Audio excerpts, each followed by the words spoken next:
Bien, en este video vamos a ver generalización del concepto de función. ¿Sí? Ustedes ya conocen, seguramente las deben conocer algunas, otras no. ¿Sí? La primera de ellas es la función escalar. ¿Sí? La función escalar es la función de una variable, es la que ustedes conocen de la escuela secundaria.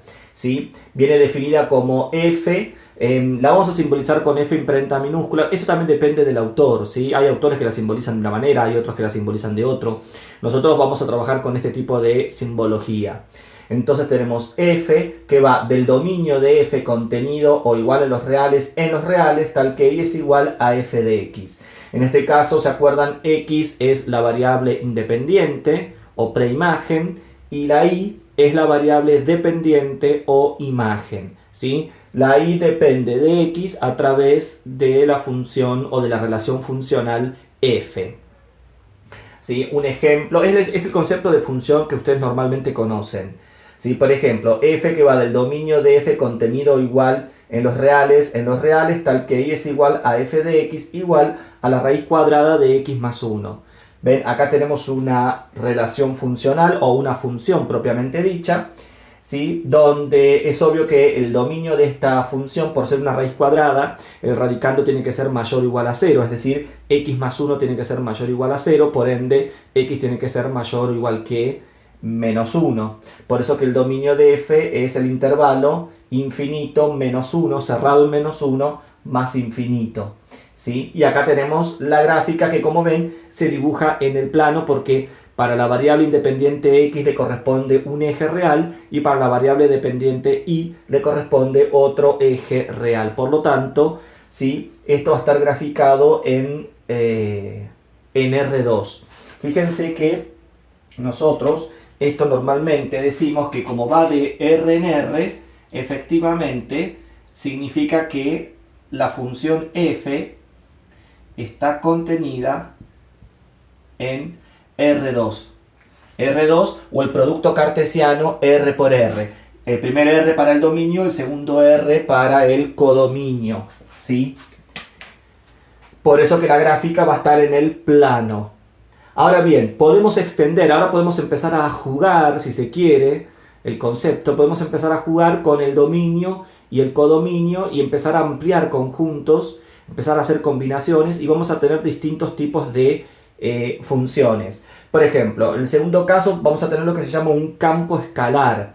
Campo escalar, fíjense cómo va a estar definido. Acá lo vamos a simbolizar con F mayúscula ahora, para diferenciarlo del anterior. ¿Sí? Va a ser f que va del dominio de f contenido o igual en r a la n en r, tal que y es igual a f de x raya, donde x raya es el punto de coordenadas x1, x2, x3, x4, xn perteneciente a r a la n. Es decir, que este campo escalar lo que hace es, si miramos esto, lo que hace es mandarme puntos, me manda puntos de r a la n a r. Donde n en este caso tiene que ser mayor o igual a 2, porque si n vale 1, estamos en el caso anterior. ¿Sí? Entonces, por ejemplo, si n vale 2, me manda puntos del plano, ¿sí? Me manda un punto del plano a un número real. Me manda un punto del plano a un número real. Si n vale 3, me manda un punto del espacio a un número real. Si ya n vale 4, 5, 6, me va mandando puntos en un espacio n dimensional a un número real. ¿Siempre se puede graficar? No. Esto se puede graficar, por ejemplo, cuando va de R2 a R, ¿sí? Ya cuando va de R3 a R, ¿sí? A partir de n igual 3 en adelante, ya esto no tiene representación gráfica, ¿sí? Porque pensemos un poquitito, vamos con el ejemplo. ¿Sí? Fíjense, tengo una función f que va del dominio de f contenido igual en R2 en los reales. Tal que, bueno, esto se lo puede escribir de varias maneras. Una manera sería y igual f de x1, x2 igual a x1 al cuadrado más x2 al cuadrado, donde el par x1, x2, ¿sí? Me lo manda al número real y. O también si introducimos la variable z, esto normalmente, para no estar escribiendo x1, x2, esto normalmente cuando vamos de R2 a R se suelen usar las variables x, y, z. Entonces se suele poner z igual f de x, y, es decir que z sería la variable dependiente y ahora x e y son las variables independientes.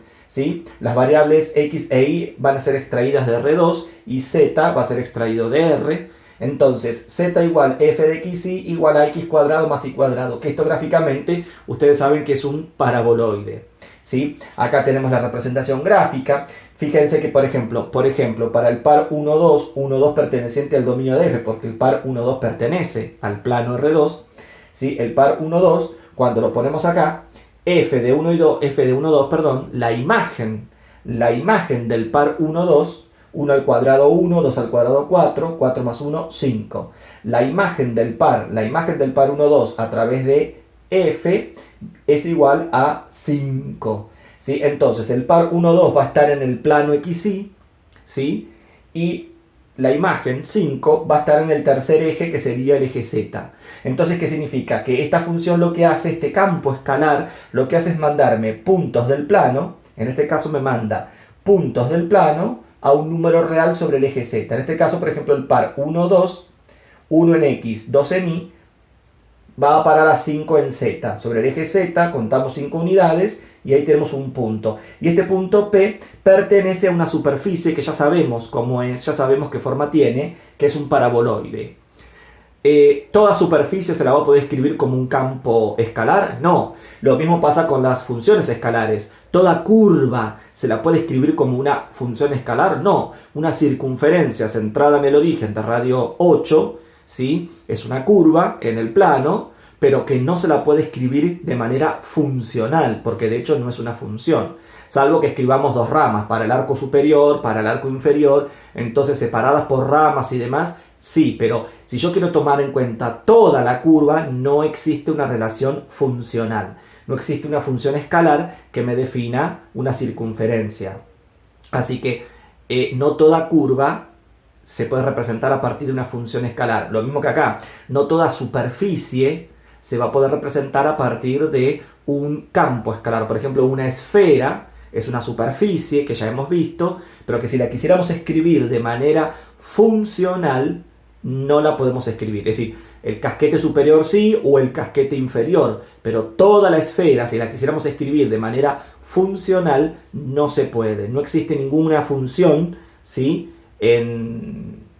Hablando en campos escalares, no existe ninguna función escalar, ningún campo escalar, ¿sí? Que me permita describir a toda la esfera, ¿sí? Entonces, en este caso sí, para el paraboloide sí, porque sabemos que tiene la forma z igual x cuadrado más y cuadrado, así que para cada par xy le corresponde un z y nos va a ir dando la forma del paraboloide. Ven, acá tenemos entonces que la imagen del par 1, 2 a través de f es el número 5 y obviamente el dominio de un paraboloide es todo R2. El dominio que va a estar sobre el plano XY es todo R2, es decir que esta función existe para cualquier X y para cualquier Y en este caso. En otros casos, sí, bueno, habrá que analizarlo como hicimos acá, que había una raíz cuadrada donde el radicando tiene que ser mayor o igual que 0. Bueno, acá va a pasar lo mismo. Para los campos escalares, si aparece alguna raíz, o aparece algún logaritmo, o aparece un cociente, y bueno, ahí habrá que estudiar cómo es el dominio de ese campo escalar, porque si aparece una raíz cuadrada, el radicando tiene que ser mayor o igual que 0, pero si la raíz cuadrada aparece en un denominador, por ejemplo, ya no puede ser mayor o igual que 0, tiene que ser mayor, estricto que 0. 0 no puede ser porque está dividiendo la raíz. Bueno, esas cosas uno las tiene que tener presentes a la hora de hallar el dominio de un campo escalar. Si tenemos un logaritmo, recordar que el argumento de un logaritmo tiene que ser mayor que 0, por ejemplo, ¿sí? Si el logaritmo, por ejemplo, me aparece en un denominador, ahí hay que tener cuidado. ¿Por qué? Porque si el argumento del logaritmo es 1, todos sabemos que el logaritmo de 1 vale 0, y si ese logaritmo está en un denominador, no podemos dividir por 0. Entonces, todo el argumento del logaritmo va a tener que ser mayor que 0 y distinto de 1. Eso si un logaritmo me aparece como denominador de un cociente. Si está en un numerador, no me importa que el argumento valga 1. Pero si está en un denominador, sí. Entonces, como ven, ahí en esos casos hay que tener mucho cuidado. Bueno, en el texto de Rabuffetti, como bien digo, en el texto de Rabuffetti y en el apunte que les mandé de generalización del concepto de función, ahí tienen varios ejemplos. tienen varios ejemplos resueltos de cómo se hace para hallar el dominio y después representarlo, ¿sí? El dominio de un campo de un campo escalar que vamos de R2 a R. Obviamente que para todo campo escalar que vamos de R2 a R, el dominio va a ser, fíjense, va a ser un subconjunto del plano, así que se lo va a poder representar. Es decir, la cuestión sería, ¿para qué pares x, y del piso le corresponde una z? Eso es lo que vamos a tratar de hallar, ¿sí? Ahora bien, decíamos, si en vez de ir de R2 a R, vamos de R3 a R, ya ahí no se puede representar. ¿Por qué? Porque ir de R3, ¿qué significa? Ir de R3 a R significa tener, ya no vamos a tener un z igual f de x, y, sino que ahora tendríamos, por ejemplo, un w igual f de x, y, z. Es decir, que para cada terna x y z va a parar a un w. Si por cada variable independiente x y z yo tengo un eje, por lo tanto tenemos tres ejes, un eje x, un eje y, un eje z, y vamos a tener un eje para la variable dependiente w, ya tenemos cuatro ejes. Estamos en 4 dimensiones, ya no se puede representar. Ese campo escalar que va de R3 a R, ya no tiene representación gráfica. Ahora, que no tenga representación gráfica no significa que no lo podamos utilizar, trabajar con él, hallar su derivada, su integral o lo que tengamos que hacer, ¿sí? Porque, por ejemplo, podemos tener un problema físico donde tenemos el movimiento de una partícula en el espacio que depende de la posición x y z, ¿sí? Y eso nos va a determinar justamente la posición, pero supongamos que el tiempo depende de la posición, o a su vez la posición podría depender del tiempo y de la posición en el plano x, y. Digo, uno puede empezar a jugar con las variables y podemos encontrar muchas aplicaciones en el campo de la física, de la ingeniería y en otros campos. Eso cuando empezamos a trabajar con funciones de varias variables, que es lo que estamos haciendo acá, funciones de varias variables, ¿sí? Al campo escalar también se lo suele llamar función de vector en el sentido de que vamos de R a la N en R, pero fíjense que vamos de un punto de N componentes a un número real. Esto no es un vector. Saben que en forma genérica, y esto tiene que ver con álgebra, en forma genérica se lo suele llamar vector, y fíjense que acá usamos la notación X raya, ¿sí? X raya para indicar que es un punto de n componentes.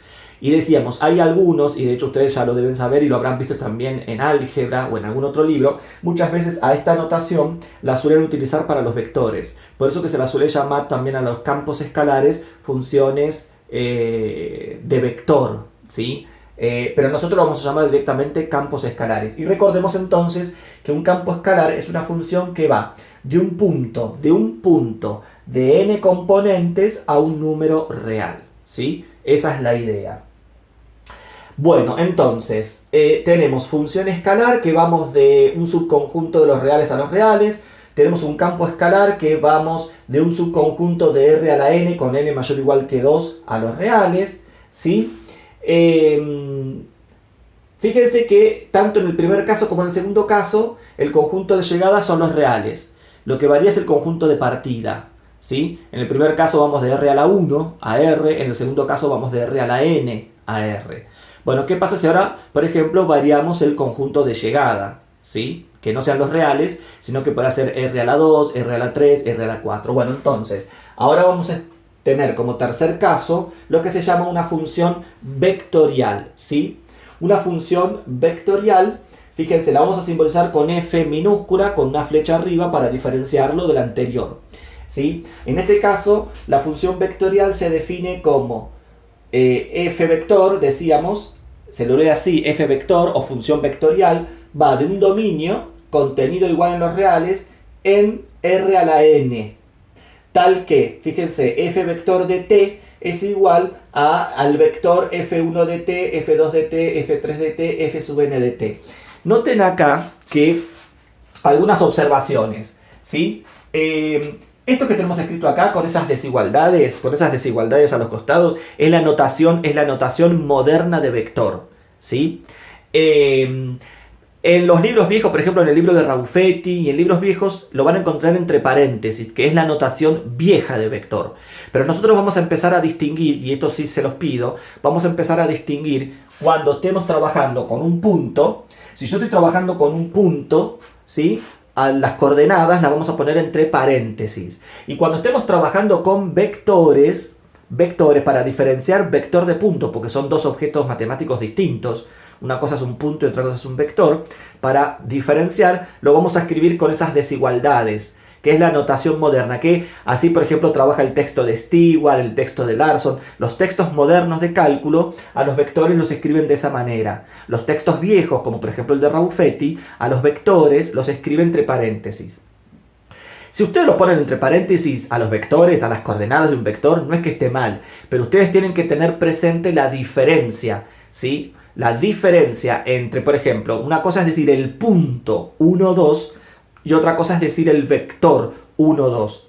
Ambos los vamos a escribir, si ustedes lo van a escribir entre paréntesis, está bien igual, pero por favor, una cosa es el punto 1, 2 y otra cosa es el vector 1, 2, porque un vector es un conjunto infinito de puntos, que viene dado por las coordenadas del extremo final, ¿sí? Del punto final, ¿sí? Y el punto 1, 2 es un punto del plano. Entonces, por favor, hay que diferenciar punto de vector. Entonces, justamente nosotros a los puntos los vamos a poner entre paréntesis y a los vectores los vamos a poner con esas desigualdades, ¿sí? Con ese menor mayor, para justamente distinguir punto de vector. Por eso que también les pido a ustedes que se acostumbren a escribir a los vectores a partir de ahora, cuando escribimos las componentes, escribirlo de esa manera, ¿sí? Primera observación. Y segunda observación. Fíjense que acá, bueno, acá por ejemplo t, la variable independiente es t, que es la que sale de acá, de los reales. La variable independiente es t, se la suele llamar parámetro, ¿sí? A la variable t se la suele llamar parámetro, ¿sí? Si el dominio de mi función vectorial es un intervalo, como vamos a ver ahora un ejemplo acá, ven que el dominio viene dado por un intervalo, al intervalo se lo va a conocer como intervalo paramétrico. Entonces a la variable t se la conoce como parámetro, y si el dominio fuera un intervalo, al intervalo se lo conoce como intervalo paramétrico, ¿sí? Que es donde pertenece la variable t, que es de donde vamos a extraer los valores de t. Y decíamos, fíjense que lo que hace acá es, esta función es, a un número real t, yo lo pongo acá, acá y acá, fíjense, y me va dando un vector, donde cada componente de ese vector es una función escalar. Es una función escalar, es decir, que una función vectorial, ¿qué es? Una función vectorial, por decirlo de alguna manera, una función vectorial, ¿sí? Es una colección de funciones escalares. Una función vectorial es un vector, una función vectorial es un vector donde cada componente de este vector es una función escalar. Por eso que acá dice f1 de t, fíjense que ya no tiene flecha. Después habría una f2 de t, f3 de t, hasta llegar a f sub n de t. Entonces, una función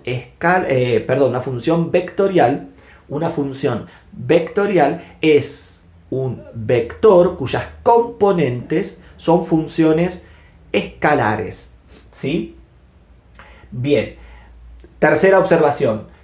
Fíjense que acá nosotros vamos de los reales, porque justamente el parámetro t lo vamos a extraer de los reales.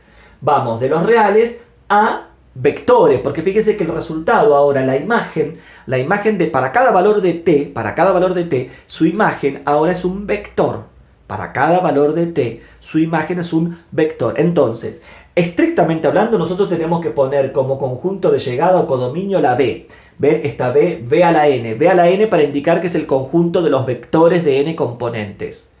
Lo que pasa es que a veces por abuso de notación, y nosotros también lo vamos a hacer, y de hecho en el texto por ejemplo, Raufetti no lo distingue, ni Raufetti, ni Larson, ni Stewart, pero sí hay que tenerlo presente, ¿sí? Muchas veces uno por abuso de notación, en vez de usar la b corta a la n, vamos a usar r a la n. Pero en realidad, estrictamente hablando, son cosas distintas, son conjuntos distintos, porque recién acabamos de decir que no es lo mismo punto que vector. A pesar que los escribimos muchas veces entre paréntesis a ambos objetos, son objetos matemáticos distintos que pertenecen a conjuntos distintos. Si yo estoy hablando de puntos de n componentes, por ejemplo, x1, x2, x3, x4, x a la n, x sub n, perdón, x1, x2, x3, x sub n.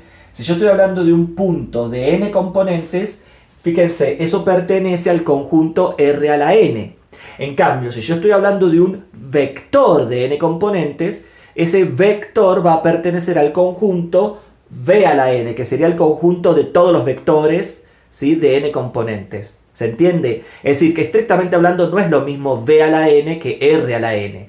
Lo que sucede, que a la hora de trabajar con ellos, ¿sí?, como se comportan muchas veces, para muchas operaciones se comportan de la misma manera, entonces da lo mismo trabajar con V a la n que R a la n. Entonces decíamos, nosotros por abuso de lenguaje vamos a poner R a la n, pero en realidad estrictamente sería V a la n. Es decir que una función vectorial me manda un número real extraído de los reales al conjunto de los vectores de n componentes, que por abuso de notación a este conjunto lo vamos a llamar R a la n, ¿sí?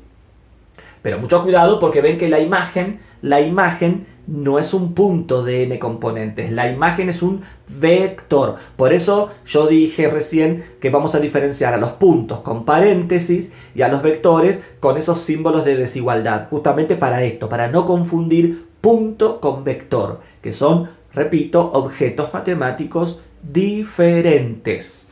Bien, entonces, ¿qué otra característica vamos a tener acá? Justamente como la función vectorial f vector de t es un vector que está compuesto por n funciones escalares, el dominio, ¿cómo se hace para obtener el dominio de esa función vectorial? Muy sencillo. El dominio de la función vectorial va a ser la intersección, fíjense, va a ser la intersección de los dominios de cada una de las funciones escalares componentes. Es decir, me fijo el dominio de f1 y lo interseco con el dominio de f2, lo intersecamos con el dominio de f3 y así sucesivamente hasta intersecarlo con el último, con el dominio de f sub n. La intersección de todos los dominios va a ser el dominio de mi función vectorial, ¿sí? Esa sería la idea. Con respecto a funciones vectoriales hay mucho para hablar. Esto es una pequeña introducción. Ustedes en el apunte de, como les dije, en el apunte de generalización del concepto de función, ahí tienen más desarrollado. Tienen desarrollado esto, tienen desarrollado otros ejemplos, por ejemplo, ejemplos en el espacio, ¿sí? Para una espiral, por ejemplo, una curva espiral, que se la puede dar de manera vectorial. Tienen también álgebra de funciones vectoriales, ¿sí? Límite y continuidad también de funciones vectoriales, que eso lo vamos a ir viendo en próximos videos, pero en ese apunte ustedes tienen más desarrollado, más explayado el concepto de campo escalar también, campo escalar con otros ejemplos y dominios que yo les dije cómo se hace para hallar el dominio, función vectorial, varios ejemplos en el plano y en el espacio, por ejemplo, o también las funciones, las curvas, por ejemplo, las curvas en el espacio vienen dadas a partir de funciones vectoriales y se las puede definir como vamos a definir ahora a través de componentes, o también las curvas en el espacio, ciertas curvas en el espacio se las puede definir como intersección de superficies, que no es descabellado, porque por ejemplo si yo tengo un cilindro circular recto y lo corto de manera horizontal, la intersección de este plano con este cilindro me da una circunferencia centrada, ¿sí? Supongamos que fuera sobre un cilindro circular recto centrado en el origen. Entonces tengo el cilindro, lo corto por un plano y me da una circunferencia a una cierta altura del piso. Esa es una curva que es una circunferencia que está a una cierta altura del piso, y esa curva va a venir dada en forma vectorial con tres componentes, por ejemplo. Por ejemplo, podríamos tener de vuelta un cilindro circular recto centrado en el origen, y ahora en vez de cortarlo de manera horizontal, lo corto de manera oblicua. Si lo cortamos de manera oblicua, traten de imaginárselo, el cilindro, lo corto de manera oblicua, la intersección me va a dar una curva que sería justamente una elipse, donde esa elipse está en el espacio, ¿sí? Y se la puede dar de manera vectorial, en ese caso también con tres componentes porque va a estar dada en el espacio. Bueno, esos ejemplos lo tienen en ese apunte que yo les comenté recién. Y así podemos empezar a inventar y a crear un montón de funciones vectoriales cuya representación me van a dar curvas en el plano o curvas en el espacio. Eso sí, n, si n vale 2, van a ser curvas en el plano. Si n vale 3, van a ser curvas en el espacio. Y si n ya es mayor que 3, ya no tiene representación gráfica. Van a ser funciones vectoriales, pero ya no se las va a poder representar gráficamente. Es decir, que solamente las funciones vectoriales solamente se las puede representar cuando n vale 2 o cuando n vale 3. Ya para n mayor que 3 no tiene representación gráfica. Pero como siempre digo, que no tenga representación gráfica no significa que uno no las pueda usar, ¿sí?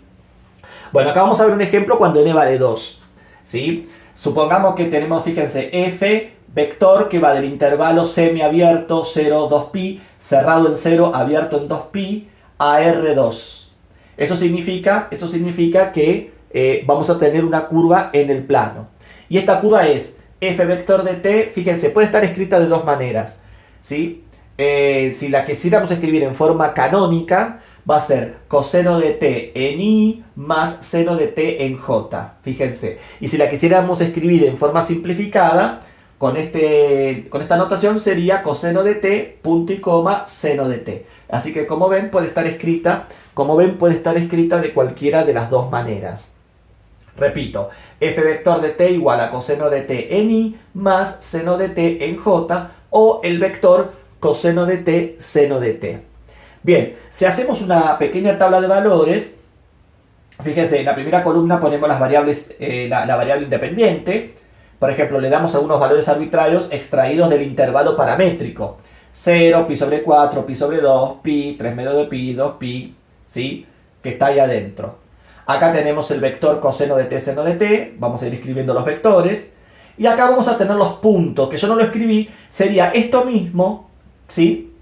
P sub 1, P sub 2, P sub 3, P sub 4, P sub 5 y P sub 6. Sería esto mismo, pero entre paréntesis. Sería esto mismo escrito, pero entre paréntesis. Que no lo escribí por una cuestión de espacio. ¿Sí? Bueno, entonces le vamos dando valores. Por ejemplo, cuando t vale 0, reemplazamos a la t por 0. Coseno de 0, 1, seno de 0, 0. Así que el número real 0, ¿sí? Va a parar o se le asigna el vector 1, 0. Entonces, el vector 1, 0 tiene como punto final el punto P sub 1, que el punto P sub 1, ¿qué coordenadas tiene? 1, 0, 1, 0 entre paréntesis. ¿Sí? Entonces, lo que hacemos en el plano, vamos dibujando esos vectores. Cuando t vale 0 tenemos el vector, acá está el vector 1, 0. Y el punto final, P sub 1, que sería el punto 1, 0 entre paréntesis. ¿Sí? Cuando t vale pi sobre 4, si t vale pi sobre 4, coseno de pi sobre 4 es raíz cuadrada de 2 sobre 2, seno de pi sobre 4 es raíz cuadrada de 2 sobre 2, así que el número real pi sobre 4, t igual pi sobre 4, le asigna el vector raíz cuadrada de 2, raíz cuadrada de 2. Entonces, dibujamos raíz cuadrada de 2, raíz cuadrada de 2, acá tenemos el vector, ¿sí? Para t igual pi sobre 4. Y su punto final, p sub 2. ¿Sí?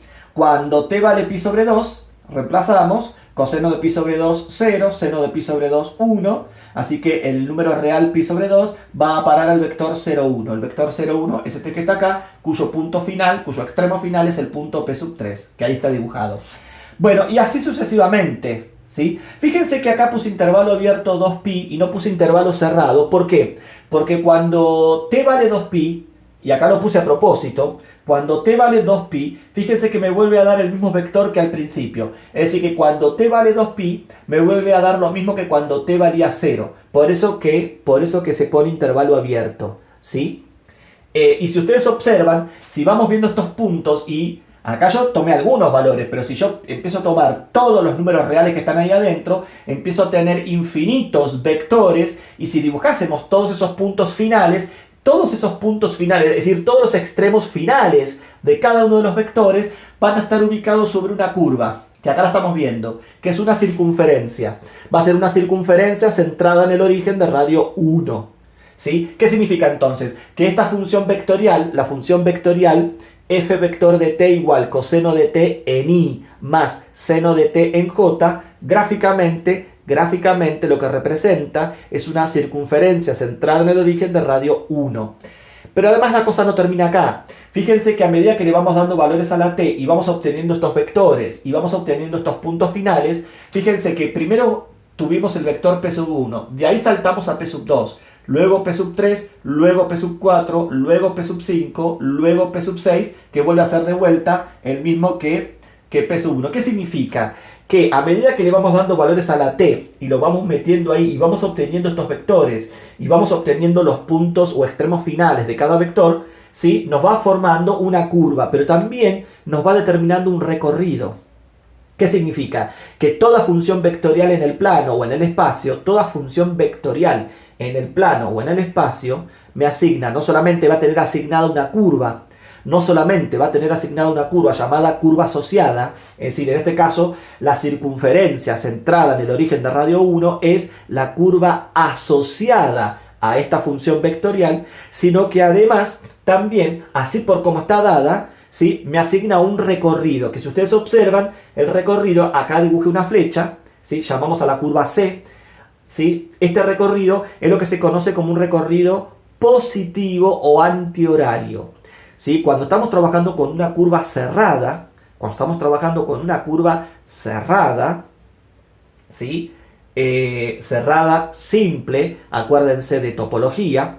Simple significa que no se corta a sí misma, en este caso esta curva no se corta a sí misma y es una curva cerrada. Cuando estamos trabajando con una curva simple cerrada, ¿sí? Tenemos lo que se llama un recorrido. En este caso, el recorrido se dice que es positivo cuando el recorrido es antihorario. En este caso, nos estamos moviendo de manera antihoraria y a ese recorrido se lo conoce como recorrido positivo, ¿sí?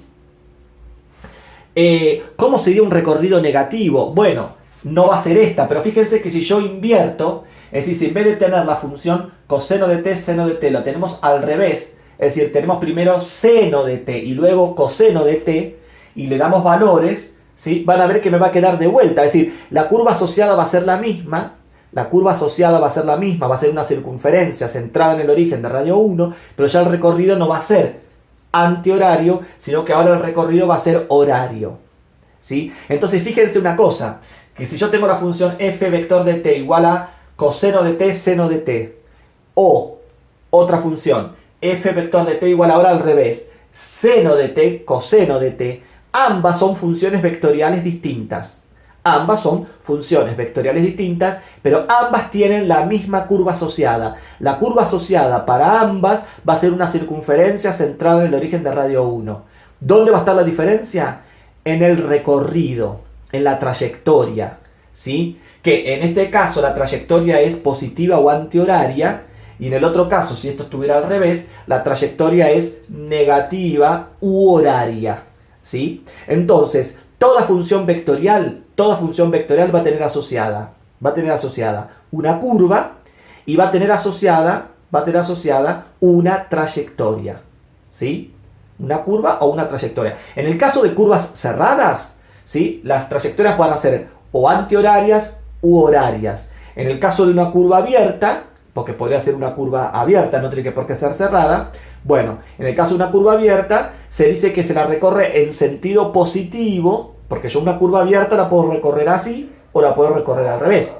Entonces, ¿cuál de los dos se dice que es el sentido positivo? Bueno, esto es una definición, pero se dice que una curva se la recorre, y también esto sirve para una curva cerrada.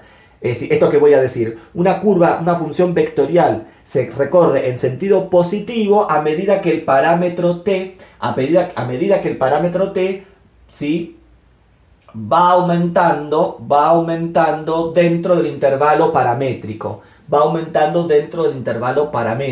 Es una definición que se suele utilizar para decir que el recorrido es positivo o negativo. Estamos hablando para una curva abierta, ¿sí? Pero para una curva cerrada es más fácil. Para una curva cerrada simple, el sentido positivo es el antihorario y el sentido negativo es el horario, ¿sí? Bien.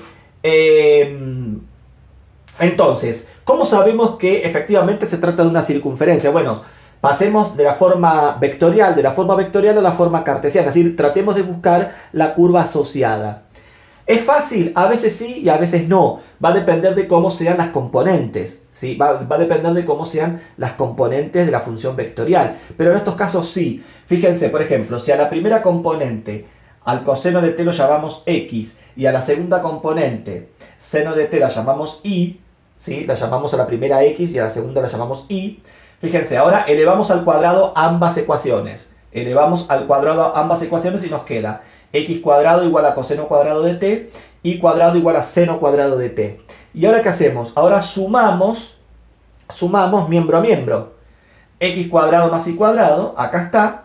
Y del otro lado nos quedaría coseno cuadrado de t más seno cuadrado de t, eso es igual a 1 por trigonometría. Y acá nos queda la curva asociada a f de t, que como ven es x cuadrado más y cuadrado igual a 1. Una circunferencia centrada en el origen de radio 1. Así que esta función vectorial lo que me describe es una circunferencia centrada en el origen de radio 1 recorrida en el sentido positivo o antihorario.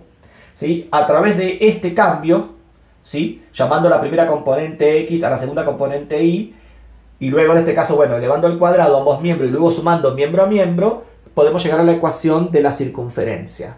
¿Sí? Y en general, fíjense, si ustedes tienen la función vectorial f vector de t igual a r coseno de t, r seno de t, ¿sí? La curva asociada a esta función vectorial, la curva c, va a ser una circunferencia centrada en el origen de radio r. Así que si yo tengo, por ejemplo, f vector de t igual a 5 coseno de t, 5 seno de t, se trata de una circunferencia centrada en el origen de radio 5, por ejemplo. ¿Sí? Y podemos ir un poquito más. Si tenemos ahora f vector de t igual a coseno de t, b seno de t, fíjense que ahora si a y b son iguales, se trata de una circunferencia. Pero si a y b, los coeficientes a y b son distintos, la curva asociada, en este caso, va a ser una elipse. Y la ecuación va a ser, fíjense, x cuadrado sobre a cuadrado más y cuadrado sobre b cuadrado igual a 1, donde a y b son los semiejes. ¿Se acuerdan? En el caso de una elipse, a y b son los semiejes. Que según como sean a y b, si a es mayor que b, fíjense, si a es mayor que b, se trata de una elipse horizontal, es decir, alargada en la dirección del eje x, porque el semieje a es mayor que el semieje b. Y viceversa, si b es mayor que a, ¿sí? Si b es mayor que a, se trata de una elipse vertical, es decir, alargada en la dirección del eje y, ya que el semieje b es mayor que el semieje a. Así que con solo verla ya uno se da cuenta si se trata de una circunferencia de una elipse. Si r es negativo o a o b es negativo, podrían ser negativos, no habría ningún problema. La curva asociada va a seguir siendo una circunferencia o una elipse, ¿sí? Lo único que, bueno, si ya acá empieza a haber algún signo negativo, como les dije, si r es negativo o a o b es negativo, lo que seguro va a cambiar es el sentido del recorrido, que posiblemente ya no va a ser antihorario, sino que va a ser horario, va a depender de lo que tengamos escrito, ¿no? Va a depender de lo que tengamos escrito, pero siempre si ustedes hacen una pequeña tabla de valores, se van a dar cuenta el sentido del recorrido. Y una vez que ya aprendan a reconocer si se trata de una circunferencia o se trata de una elipse, y según donde esté, por ejemplo, como les dije recién, si esto está escrito al revés, se trata de una circunferencia recorrida en el sentido horario, ¿sí? Pero por ahí si yo le agrego un menos adelante, me vuelve a dar de vuelta horario. Digo, bueno, eso va a depender de los casos que uno tenga, ¿sí? Ahí yo les digo empezar a jugar un poco con la ecuación, ¿sí? Si la tengo escrita así, si la tengo escrita al revés, si a uno le pongo un menos adelante y al otro no, a ver qué me da, ¿sí? Jugar un poquito con eso para ir reconociendo distintas curvas. En este caso para el plano, ¿no? Porque estamos hablando de una función vectorial que va de un intervalo paramétrico a R2. Si esto fuera a R3, ¿sí? Si esto fuera R3, ya tenemos una curva en el espacio. Bueno, un ejemplo particular de una curva en el espacio es la espiral, justamente. La espiral que se la puede tomar, imagínense como si fuera un alambre o una escalera caracol sobre la pared de un cilindro, ¿sí? Podemos tener una espiral elíptica, ¿sí? La espiral elíptica significa que está sobre la pared, sobre la superficie de un cilindro elíptico, o una espiral circular. Una espiral circular como por ejemplo un resorte, ¿sí? Un resorte, ¿sí? Que es una curva que se va moviendo sobre la pared, sobre la superficie de un cilindro circular. Bueno, eso lo tienen en el apunte de generalización del concepto de función, el ejemplo de una espiral, ¿sí? Que la espiral no tiene que por qué ser vertical, no tiene que por qué ser en la dirección del eje Z, puede ser en la dirección del eje Y, en la dirección del eje X, todo va a depender a la hora de escribir la ecuación, todo va a depender de cómo está escrita, ¿no? la ecuación, pero no es para nada complicada. De hecho, con el GeoGebra también se puede graficar funciones vectoriales, ya sea en el plano o en el espacio. Entonces recuerden que toda función vectorial tiene asociada una curva y tiene asociado un recorrido. Tiene asociado un recorrido o una trayectoria. Que para el caso de curvas simples cerradas, ese recorrido o trayectoria puede ser horario o antihorario. ¿Sí? Bien. Y después, fíjense, tenemos, apenas me alcanza el espacio, pero no quería terminar el video sin hablar del cuarto caso, que es el campo vectorial, porque como tenemos una función vectorial, ahora tenemos un campo vectorial. El campo vectorial ya es la generalización, el campo vectorial ya es la generalización de todo esto. Fíjense que el campo vectorial lo vamos a escribir como F mayúscula con flecha. Recuerden que la F mayúscula sin flecha era un campo escalar, y ahora la F mayúscula con flecha va a ser un campo vectorial. Va a estar definido, fíjense, como de un conjunto de su F, es decir, del dominio, que va a estar contenido igual en R a la N a R a la M. Donde este campo vectorial, ¿qué es lo que hace? Este campo vectorial lo que hace es mandarme puntos. Me va a mandar puntos del espacio n dimensional, es decir, puntos de n componentes.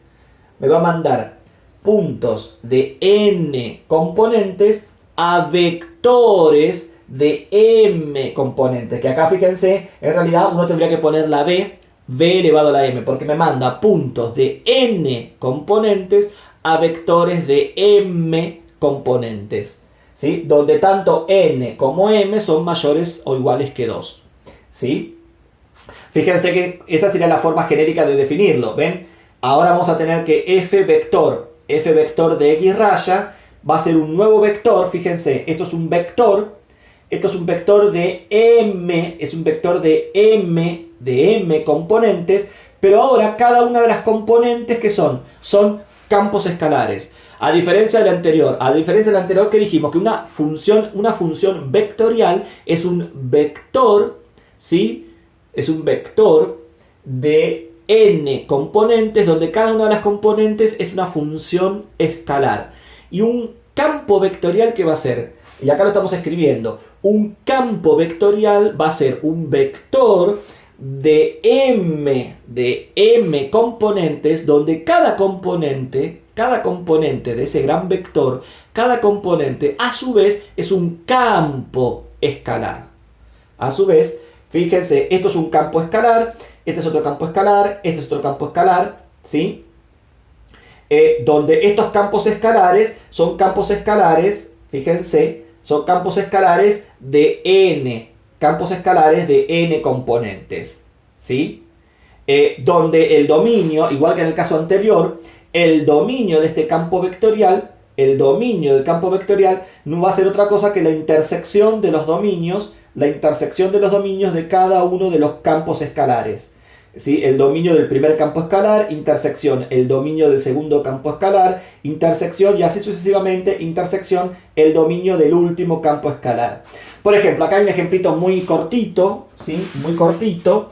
Fíjense, tenemos la función, el campo vectorial f vector que va de R2 en R2, tal que f de xy es igual a x cuadrado más y cuadrado en y menos 2xy en j. ¿Ven? Esto es un campo vectorial donde el par xy, es decir, el punto xy del plano, va a parar a un vector de dos componentes. Donde la primera componente tiene la forma x cuadrado más y cuadrado y la segunda componente tiene la forma menos 2xy. Ven que cada componente a su vez, cada una de ellas a su vez es un campo escalar. Es un campo escalar como los que vimos hoy. El primer campo escalar, x cuadrado más y cuadrado, ¿qué dominio tiene? Todo R2, porque no presenta problemas para ningún punto. Y el segundo campo escalar, ¿qué dominio tiene? Todo R2 también, porque menos 2xy también no presenta problemas, es polinómica, no presenta problemas para ningún punto. Entonces, la primera componente tiene dominio R2, la segunda componente tiene dominio R2, la intersección de R2 con R2 que me termina dando R2. Es decir que este campo vectorial, su dominio es R2. ¿Y cómo se lo va a representar? Bueno, yo acá no lo dibujé. Ustedes en el apunte, como bien dije, en el apunte de generalización del concepto de función, ahí tienen varios ejemplos, ¿sí? Como en este caso vamos de R2 a R2, ¿sí? ¿Qué es lo que se hace? Como el dominio es un punto del plano y la imagen es un vector, ¿qué significa? Esto significa, es muy sencillo, simplemente lo muestro acá. No con este ejemplo, pero lo muestro acá. Supongamos que acá yo tengo el eje X, el eje Y. Entonces, como dijimos, a cada punto del plano X, Y, le asigna un vector. Entonces, ¿qué significa? Parados en este punto, ahora al reemplazar acá y al reemplazar acá, vemos qué vector me queda. Y supongamos que me queda este vector. Parados acá, me queda este vector. Después me paro en otro punto XY. Otro XY. Lo reemplazo acá, hago las cuentas y que me da como resultado otro vector. Entonces, parados en este otro punto, ahora me termina dando este vector. Y así sucesivamente. Sí, por cada punto tengo un vector, por otro punto tengo un vector, por otro punto tengo un vector. ¿Y qué es lo que me va a terminar dando? Me van a empezar a aparecer un montón de vectores. ¿Cómo se llama a esto? A esto se lo llama campo de vectores, justamente. Se lo va a llamar campo de vectores o campo vectorial. Tiene aplicaciones principalmente, por ejemplo, en física, porque según cómo van orientándose los vectores, por ahí capaz que todos los vectores podrían darme la forma como se van orientando así. ¿Qué significa? Que eso me podría estar indicando, este campo vectorial me podría estar explicando cómo se está moviendo un fluido, por ejemplo. O por ejemplo, por ahí todos los vectores me pueden dar de manera apuntando, de manera circular. ¿Qué significa? Que, por ejemplo, podría ser la rotación de una galaxia, ¿sí? Donde cada vector, por ejemplo, me puede indicar la velocidad. El punto me indica la posición. Es decir, que en una galaxia, una estrella que esté ubicada en esta posición se va a mover en esta dirección y el módulo de este vector me va a decir con qué velocidad. Otra estrella parada en esta posición, este vector me va a decir hacia dónde se mueve y el módulo del vector me va a decir con qué velocidad. Entonces, como ven, un campo vectorial, por ejemplo, me explicaría cómo se van moviendo los cuerpos celestes en una galaxia. Estoy dando un ejemplo genérico, ¿no? Pero los campos vectoriales, como los campos escalares, como las funciones vectoriales, tienen muchas aplicaciones. Como las funciones, de hecho, obviamente, ustedes ya saben que tienen aplicaciones. Bueno, todas estas también tienen infinidades de aplicaciones. Pero ya les digo, gráfico de esto lo van a ver bien, gráficos de campos vectoriales, como así también otros ejemplos de funciones vectoriales y ejemplos de campos escalares en este apunte que ustedes ya tienen. Y más características de las funciones vectoriales también las van a ver en ese apunte, como ya les dije, que está extraído de varios libros. Está extraído del libro de Rabuffetti, del libro de Stewart, de Larson, ¿sí? Que son los libros con los cuales yo les dije que ustedes pueden trabajar para toda esta parte que estamos empezando a ver ahora. En el próximo video, entonces, ya nos vamos a meter ya de lleno con dominios. Vamos a ver algún ejemplo, ¿no? De un dominio de un campo escalar. Y vamos a empezar a trabajar también con función vectorial, ¿sí? Cálculo, por ejemplo, cálculo de límites, continuidad, cómo se calcula un límite, cómo se calcula la continuidad, una derivada, una integral, que no es nada del otro mundo, porque fíjense, de hecho ya les voy adelantando, como una función vectorial es un vector cuyas componentes son funciones escalares, a la hora de calcular un límite se calcula el límite de cada una. A la hora de calcular una continuidad también nos fijamos cómo es la continuidad de cada una de las componentes. A la hora de calcular una derivada se deriva cada una de las componentes. A la hora de calcular una integral se integra cada una de las componentes. Así que, y como cada una de las componentes son funciones escalares que ustedes ya conocen, ustedes ya saben cómo se deriva, cómo se analiza la continuidad y cómo se calcula una integral de una función escalar común y corriente. Bueno, simplemente que acá se lo hace para varias componentes que son las componentes de un vector. No es para nada complicado, Y ya después, bueno, para campos escalares, ya la derivada, el concepto de derivada e integral, ahí sí, porque ya estamos trabajando con funciones de varias variables, entonces ahí tenemos que trabajar el concepto de límite en varias variables, continuidad, y el concepto de derivada o derivabilidad para funciones de varias variables, ahí va a aparecer el concepto nuevo de derivada parcial. ya no es el concepto de derivada que ustedes conocen. El concepto de derivada que ustedes conocen, que han visto en análisis 1, es lo que se llama derivada total. ¿Sí? ¿Por qué? Porque la función depende de una sola variable, entonces hay una sola variación. En cambio, para funciones de varias variables, ¿sí? Ya pueden variar la x, puede variar la y, puede variar la z, entonces ya el concepto de derivada ya no va a ser total, sino que va a ser parcial, va a ser con respecto a la variable con la cual yo esté trabajando. Entonces ahí va a aparecer el concepto de derivada parcial, pero bueno, eso ya prontamente. Pero bueno, con esto espero que mínimamente se haya entendido los distintos tipos de funciones que nosotros podemos tener. Todas ellas tienen sus aplicaciones, todas ellas obviamente que están relacionadas entre sí.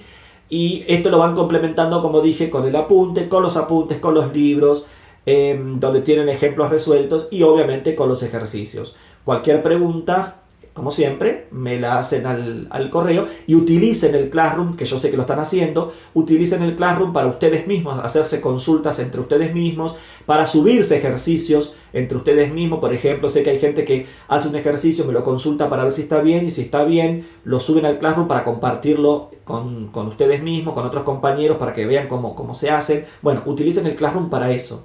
Es decir, no esperen solamente a que yo suba cosas, sino que ustedes mismos pueden utilizar el Classroom para interactuar entre ustedes, consultarse entre ustedes, subirse ejercicios resueltos entre ustedes y demás. Utilícenlo porque es una buena herramienta.